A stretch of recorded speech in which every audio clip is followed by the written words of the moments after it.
Hello everyone, आज हम देखेंगे क्लास 12 का एक्सरसाइज 23 जिसमें हम देख रहे हैं आर.एस. अग्रवाल बुक का सॉल्यूशन।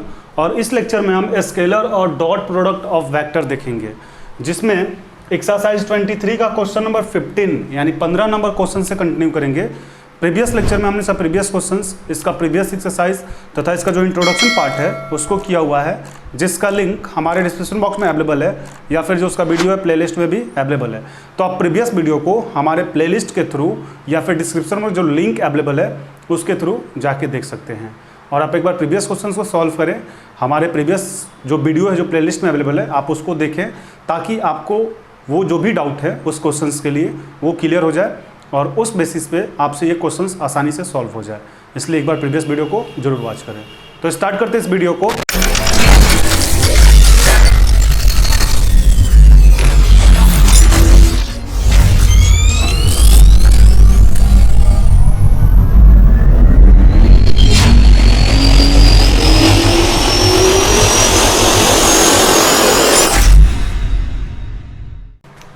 एक्सरसाइज 12 का जो क्लास 12 का जो एक्सरसाइज 23 है, इसमें क्वेश्चन नंबर 15 से सॉल्व करेंगे।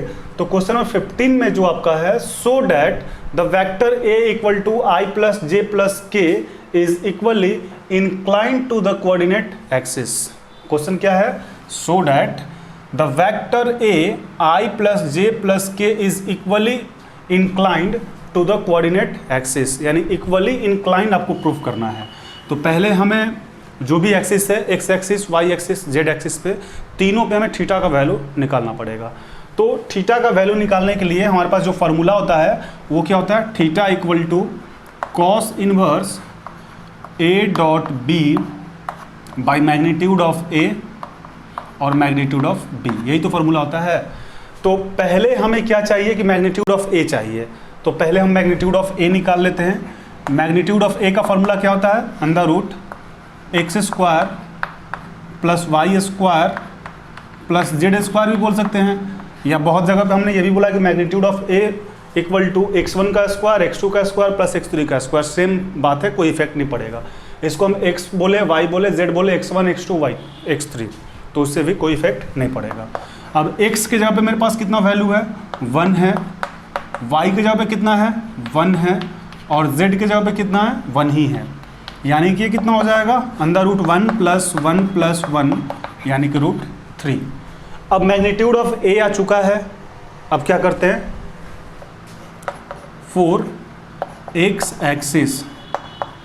तो पहले एक्स एक्सिस पे हम निकालते हैं। जब एक्स एक्सिस पे निकालेंगे तो थीटा इक्वल टू क्या हो जाएगा? थीटा इक्वल टू हो जाएगा cos inverse magnitude of a, और यहाँ बी के जगह पे क्या होता है? एक्स एक्सिस में आई होता है, आपको याद होना चाहिए। एक्स एक्सिस में आई, वाई एक्सिस में जे और जेड एक्सिस में के होता है। तो फिर यहाँ पे क्या हो जाएगा? मैग्नीट्यूड ऑफ ए और मैग्नीट्यूड ऑफ आई। अब यहाँ पे वैल्यू पुट करेंगे, यानी कि थीटा इक्वल टू कितना हो जाएगा? थीटा इक्वल टू हमारा हो जाएगा कॉस इनवर्स ए डॉट आई। तो ए का वैल्यू कितना है मेरे पास? ए का वैल्यू जो है आपके पास आई प्लस जे प्लस के dot I by magnitude of a, अभी हम फाइंड किए हैं रूट 3। मैग्नीट्यूड ऑफ ए जो है रूट 3 डायरेक्ट रख देते हैं, और इनटू आई का मैग्नीट्यूड क्या होगा? आई का मैग्नीट्यूड यहाँ पे जे और के तो 0 है, और आई के पास कितना है? 1। तो जब 1 का स्क्वायर यहाँ पे मैग्नीट्यूड निकालना हो तो क्या करते हैं? X square plus Y square plus Z square करते हैं। ये और ये तो 0 हो गया, यानी 1 का स्क्वायर कितना होगा? 1 हो जाएगा। तब यहाँ पे इसका वैल्यू 1 ही आ जाएगा। अब क्या हो जाएगा? कॉस इनवर्स, यहाँ पे डॉट प्रोडक्ट कराते हैं, यानी आई को आई के साथ, आई डॉट आई, प्लस जे को जे के साथ, बट यहाँ पे जे तो है नहीं, 0 है, जे डॉट जे, फिर के को के के साथ, यानी 1 को 0 के साथ, के यहाँ पे नहीं है इसलिए के डॉट के। अब इसके बाद क्या हो जाएगा? रूट 3, 1 से मल्टीप्लाई करेंगे रूट 3 हो जाएगा। अब कॉस इनवर्स 1 में 1 से मल्टीप्लाई करेंगे, 1 आई डॉट आई 1 ही होता है, और ये तो पूरा हमारा 0 हो जाएगा, चूँकि 0 से मल्टीप्लाई है और 0 से किसी भी डिजिट में मल्टीप्लाई करेंगे तो उसका वैल्यू 0 ही हो जाता है। बाई रूट थ्री, यानी कि कॉस इनवर्स जो है वो मेरे पास कितना आ गया, वो मेरे पास आ गया 1 बाई रूट थ्री। ये एक्स एक्सिस पे निकाले हैं। अब फिर क्या करते हैं, वाई एक्सिस पे निकालते हैं। 4 वाई एक्सिस, तो वाई एक्सिस के लिए भी फार्मूला हमारा सेम हो जाएगा। क्या हो जाएगा, theta equal to cos inverse A dot, यहाँ पे आई की जगह पे क्या हो जाएगा, वाई एक्सिस है तो वाई एक्सिस पे आई के लिए आई की जगह पे जे हो जाएगा। फिर मैग्नीट्यूड ऑफ ए और magnitude of J, value put करेंगे यहाँ पे ए डॉट जे। तो ए का वैल्यू तो मेरे पास दिया हुआ क्वेश्चन में आई प्लस, यहाँ पे लिख देते हैं cos inverse I plus J plus के डॉट जे। इसके बाद magnitude of A root three अभी आया है, इनटू अब जे का मैग्नीट्यूड कितना हो जाएगा, 1 हो जाएगा, चूंकि आई और के यहाँ पे 0 है तो 1 हो जाएगा। अब यहाँ तक पहले हम एक्सप्लेन कर देते हैं, उसके बाद आगे बढ़ेंगे। तो आप ध्यान देंगे, हमें so that the vector a i plus J plus k is equally inclined to the coordinate axis, हमें शो करना है कि इक्वली इंक्लाइन है। पहले करना क्या है, थीटा इक्वल टू जो फॉर्मूला है वो लिख दिया A dot B by magnitude of A magnitude of B. अब यहाँ पे मैग्नीट्यूड ऑफ ए निकाल लिया, अंदर एक्स स्क्वायर वाई का स्क्वायर प्लस जेड का स्क्वायर। एक्स के जगह पे 1 है, वाई की जगह पे भी 1 है और जेड के जगह पे 1 है, यानी मैग्नीट्यूड ऑफ ए जो है रूट थ्री आ गया। अब 4 एक्स एक्सिस के लिए जब निकाले तो theta equal to cos inverse A dot I by magnitude of A magnitude of I. Value सारा पुट किए और जो थीटा का वैल्यू मेरे पास फाइनली आया वो आ गया cos inverse 1 by root three. फिर 4 Y axis, Y X axis में जो हमारे पास होता है वो आई होता है, आई वेक्टर होता है, वाई एक्सिस में जे वेक्टर होता है, तो यहाँ पे जे, फिर magnitude of A magnitude of j.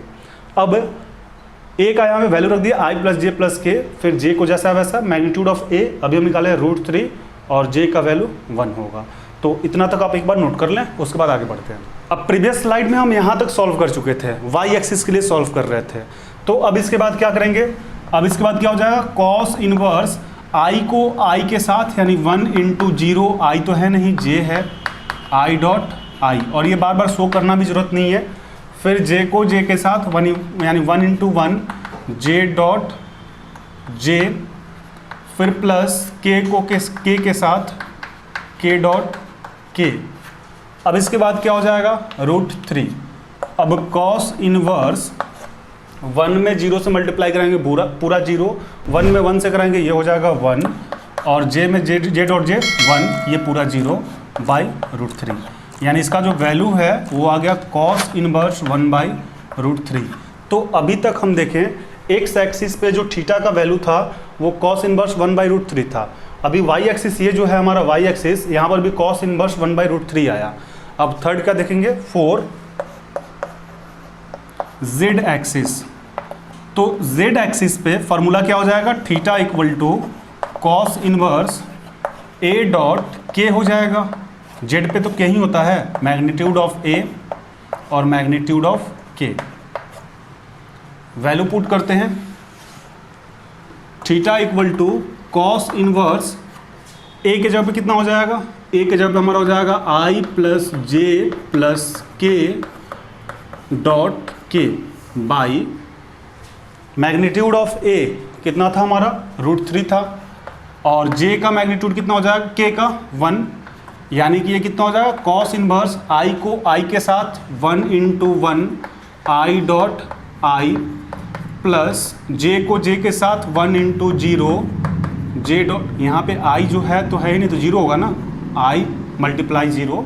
अब यहाँ पे 1 को जे के साथ तो जे भी यहाँ पे 0 है, जे डॉट जे प्लस के को के साथ यानी 1 मल्टीप्लाई 1 के डॉट के बाई क्या हो जाएगा रूट थ्री, यानी कि कॉस इनवर्स ये हमारा पूरा 0 हो जाएगा, ये 0 हो जाएगा, यहाँ पे क्या हो जाएगा 1 इंटू 1 बाई रूट थ्री, यानी कि कॉस इनवर्स जो आ गया 1 बाई रूट थ्री। तब आप ध्यान देंगे यहाँ तक जो एक्स एक्सिस था उस पर भी जो थीटा का वैल्यू था cos inverse 1 by root three था, वाई एक्सिस पे जो कॉस इनवर्स है 1 बाई रूट थ्री है, और जेड एक्सिस पे भी कॉस इनवर्स 1/√3 है, यानी तीनों कंडीशन में हमारा क्या है 1/√3 है। तब यहां पे लिखेंगे this is so that vector A is equally inclined to the coordinate axis।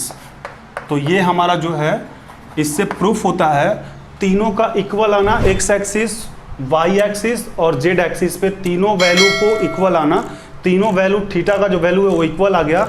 इसका मतलब क्या है कि this show is vector A is equally inclined to the coordinate axis. तो यहाँ पे हमारा ये प्रूफ हो गया। अब आप इसको एक बार नोट डाउन कर लें।